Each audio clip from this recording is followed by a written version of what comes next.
സദ്ഗമയ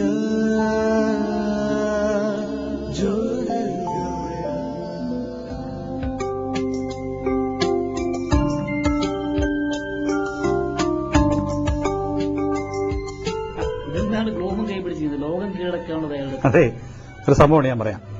വളരെ പ്രമാദമായ ഒരു കേസിലെ പ്രതിയെ നാട് കടത്താൻ കോടതി തീരുമാനിച്ചു. ജഡ്ജി ഒരു സൗമനസ്യം കാണിച്ചു. എവിടേക്കാ പോകേണ്ടതെന്നുള്ള തീരുമാനിക്കാനുള്ള അവകാശം അയാൾക്ക് വിട്ടുകൊടുത്തു. അയാൾ ഇതുപോലെ ഗ്ലോബ് സംഘടിപ്പിച്ചു. എന്നിട്ട് ഇങ്ങനെ ഓരോ രാജ്യങ്ങളെ തിരിച്ചു നോക്കി. ആഫ്രിക്ക, ഇത് പട്ടിണി മരണത്തിന്റെ രാജ്യം, അങ്ങോട്ട് പോകുന്നില്ല അയാൾ തീരുമാനിച്ചു. ഇങ്ങനെ മറിച്ച് യൂറോപ്യൻ രാജ്യങ്ങള്, ഇംഗ്ലണ്ട്, ലണ്ടൻ, അവിടെ ഒന്നും പടക്കവും ബോംബ് പോട്ടുള്ളതാണ്, അങ്ങോട്ട് പോകുന്നില്ല. അത് കഴിഞ്ഞ് അമേരിക്കയിലോട്ട് വന്നപ്പോൾ അവിടെ തീവ്രവാദികളുടെ കൂടാണ്, അതും രക്ഷയില്ല. ഗൾഫ് രാജ്യങ്ങളൊക്കെ ചെന്ന് കഴിഞ്ഞാൽ മിസൈൽ എപ്പോഴാ വീഴുന്നത് നമുക്ക് അറിഞ്ഞുകൂടാ, അവിടെയും പോകണ്ട. ഭാരതത്തിൽ നോക്കി രക്ഷയില്ല, അവിടെയുണ്ട് 100 കൂട്ടം പ്രശ്നം. അങ്ങനെ എല്ലാ രാജ്യങ്ങളും ഓരോ പ്രശ്നങ്ങൾ മൂലം അയാൾ എന്ത് തീരുമാനിച്ചറിയാമോ?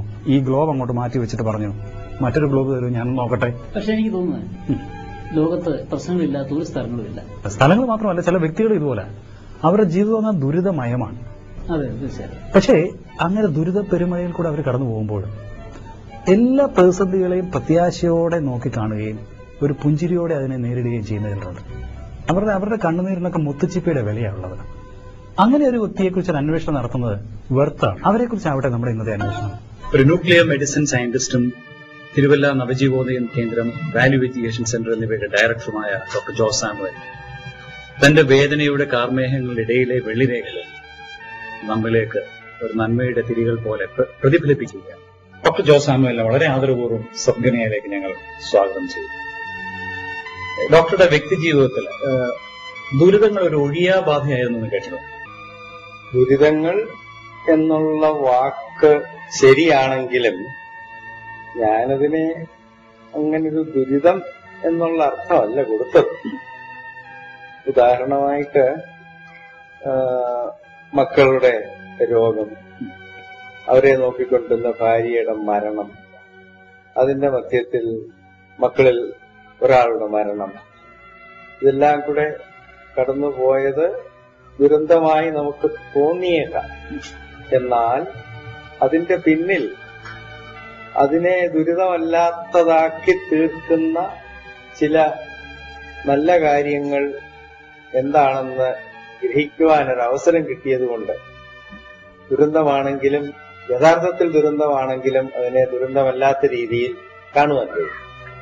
എന്നാൽ ദുരന്തം എന്നുള്ള വാക്കിന് പറഞ്ഞ് ഞാൻ കടന്നുപോയ വൈഷമ്യങ്ങൾ എന്ന് ചോദിക്കട്ടെ. എന്തൊക്കെയായിരുന്നു ആ ബുദ്ധിമുട്ടുകളും പ്രയാസങ്ങളും വൈഷമ്യങ്ങളും നേരത്തെ? പ്രത്യേകിച്ച് മക്കളുടെ രോഗം എന്ന് പറഞ്ഞു ഡോക്ടർക്കാനെ പറ്റി. അതെ, 4 കുട്ടികളാ ഞങ്ങൾക്ക് ജനിച്ചതേ. 3 ആൺകുട്ടികളും ഒരു പെൺകുട്ടിയും.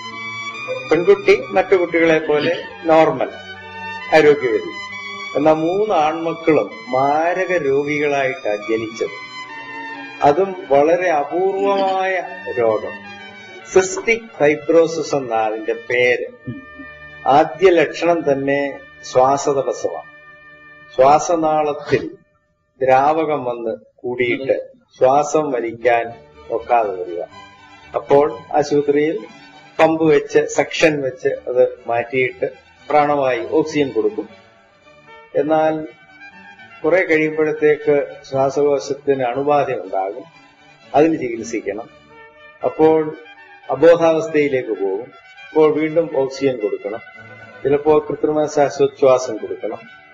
അതുപോലെ തന്നെ ഭക്ഷണം കഴിക്കാനൊക്കാത്ത അവസ്ഥ, പാല് വായി കൂടെ കൊടുത്താൽ മൂക്കിൽ കൂടെ പുറത്തു വരും, ശ്വാസനാളത്തിൽ പോകും.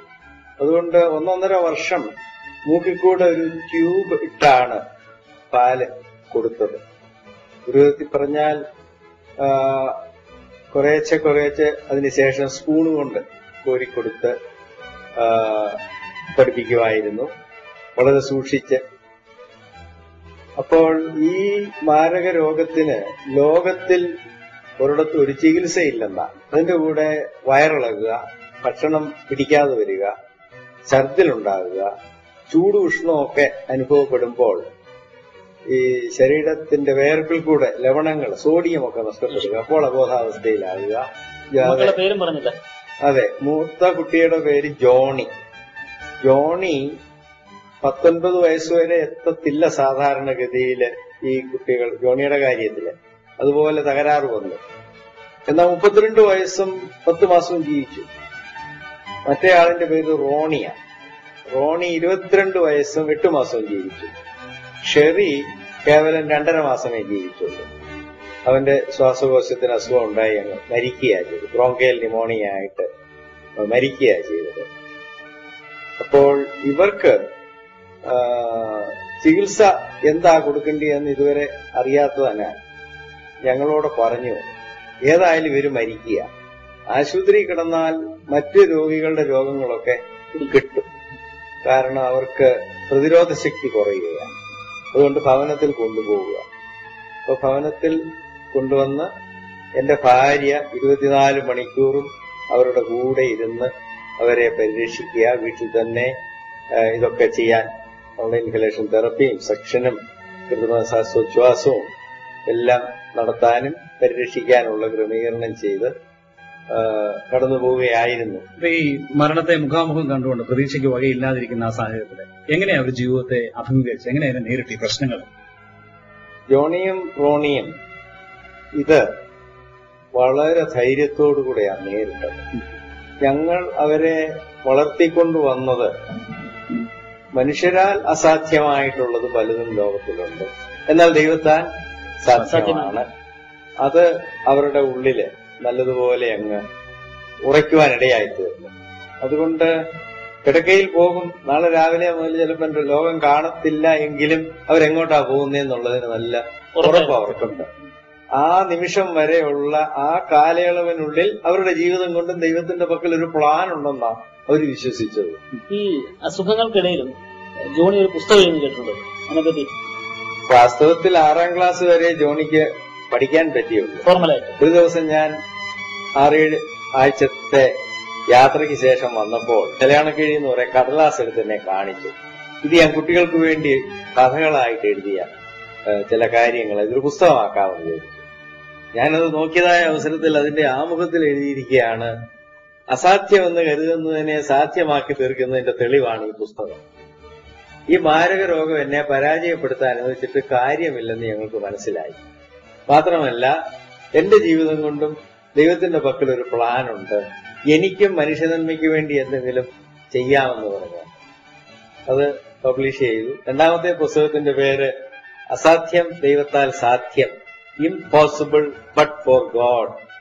3ാമത്തെ പുസ്തകം precious thoughts for better living, ധന്യജീവിത ചിന്തകൾ. ഇതൊക്കെ തന്റെ അനുഭവത്തിൽ നിന്ന് താൻ എഴുതിയതാണ്. മാത്രമല്ല വളരെ പോസിറ്റീവായിട്ടാണ് ജീവിതത്തെ കണ്ടത്. പല്ലെല്ലാം അങ്ങ് ദ്രവിച്ചുപോയി, എന്നാലും ചിരിക്കും. അപ്പൊ ആളുകൾ ചോദിക്കും, നീ എങ്ങനെയാ പല്ലില്ലാതെ ചിരിക്കുന്നേ? അപ്പോഴവൻ പറയും, ഒരു ചിരി പല്ലിൽ നിന്നല്ലല്ലോ വരുന്നത്, ഉള്ളിൽ നിന്നാണല്ലോ. ചിലപ്പോൾ രാവിലെ എഴുന്നേറ്റ് കട്ടിലേൽ ഇങ്ങനെ കിടക്കുമ്പോൾ മോനെ എങ്ങനുണ്ടെന്ന് ചോദിച്ചാൽ അവന്റെ മറുപടി, I am okay but I will be better a little later. അതിന്റെ അർത്ഥം നല്ല സുഖമില്ലെന്നാ. സുഖമില്ലെന്ന് പറയത്തില്ല, കുറച്ചു കഴിഞ്ഞങ്ങ് ശരിയായിക്കോളൂ എന്നാണ്. പോസിറ്റീവായിട്ട് പറയുന്നത്. അതെ അതെ. റോണിയാണെങ്കിൽ എല്ലും തൊലിയുമായിരുന്നു. അപ്പൊ അവനോട് ചോദിക്കും പിള്ളാര്, Ronnie you are very thin, മെലിഞ്ഞവനാണല്ലോ. അപ്പൊ റോണിയുടെ മറുപടി ഇങ്ങനെ, yes my hands are feeble but God's hands are able. I place my feeble hands in to God's able hands അല്ല. എന്റെ കൈക്ക് ബലമില്ല, പക്ഷെ എന്റെ ഈ ബലമില്ലാത്ത കരങ്ങളെ ദൈവത്തിന്റെ ബലമുള്ള കരങ്ങളിലേക്ക് ഞാൻ ഏൽപ്പിക്കുന്നു. ഡോക്ടറുടെ ഭാര്യ രോഗിയായ കാര്യത്തിൽ പറഞ്ഞു. നേരത്തെ ഒരു കോളേജ് അധ്യാപികയായിരുന്ന അങ്ങനെയുള്ള വിദ്യാർത്ഥികളുമായിട്ട് നേരിട്ടിട്ടുണ്ടെന്ന സ്ഥലത്ത് നിന്ന് പെട്ടെന്ന് ഒരു ഹൗസ് അറസ്റ്റ് പോലെ വീട്ടിലെ കാര്യങ്ങൾ മാത്രം ശ്രദ്ധിക്കേണ്ട ഒരു സാഹചര്യം ഉണ്ടായി. അതിന്റെ പരിണിതഫലമായിട്ട് രോഗിയായി തീർന്നു.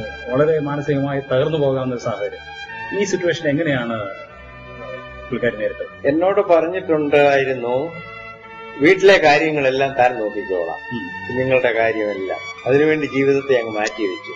മറ്റനേകം ഓടി നടന്ന് ചെയ്യേണ്ടതായ കാര്യങ്ങൾ ഞാൻ ചെയ്യുക, യാത്ര ചെയ്യുക, അറിയാം.